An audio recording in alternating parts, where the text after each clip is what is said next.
It's the highlight of the entire year, period. It's gotta be the game of the decade. Charles Rocket, a rising star who was supposed to help save the show, leaned into the camera during a sketch and uttered something that no one had ever dared to say on live American television before. The audience gasped. NBC's phone lines lit up with furious complaints. Sponsors pulled millions of dollars in advertising, and television executives scrambled to control the fallout. To viewers, it looked like a shocking accident, the kind of thing that could destroy a career overnight.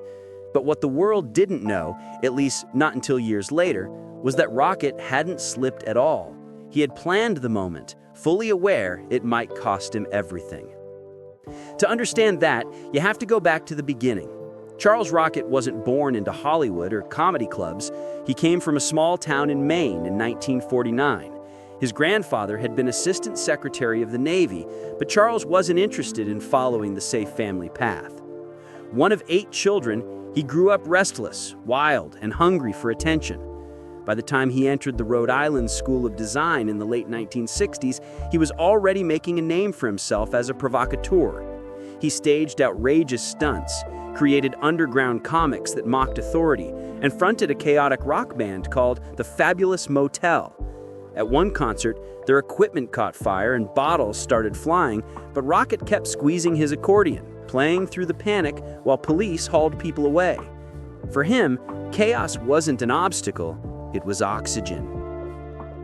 That hunger to stand out carried him into television. At first, it was small, local stations where he worked as a weatherman. But instead of delivering forecasts straight, he turned them into performances, wearing costumes, improvising jokes, and even accidentally airing bloopers live. Viewers couldn't forget him, and eventually NBC noticed. Rocket had created something called the Rocket Report, a strange blend of street interviews and offbeat comedy.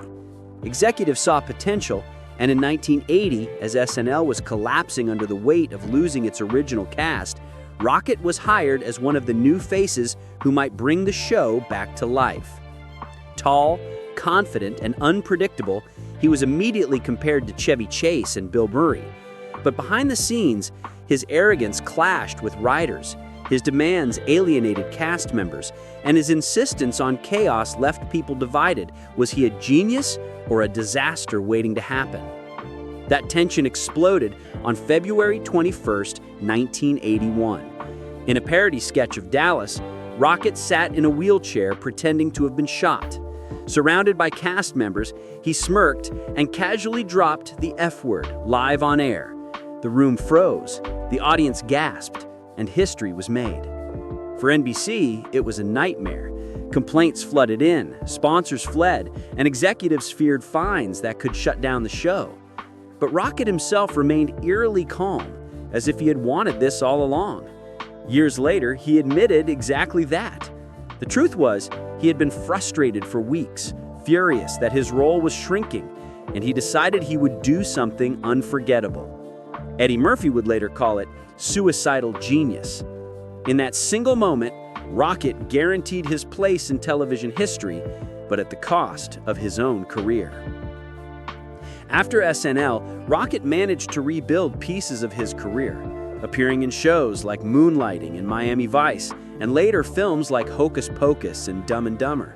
But the shadow of that night in 1981 followed him everywhere. He never fully escaped being the man who swore on live TV, and the weight of that legacy never left him.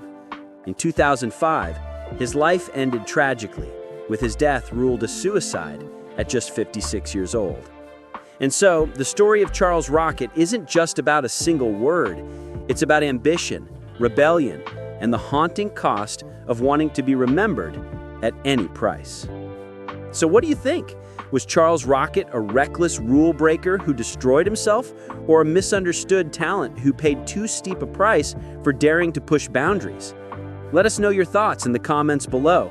And don't forget to like and subscribe for more untold stories of Hollywood's most unforgettable stars.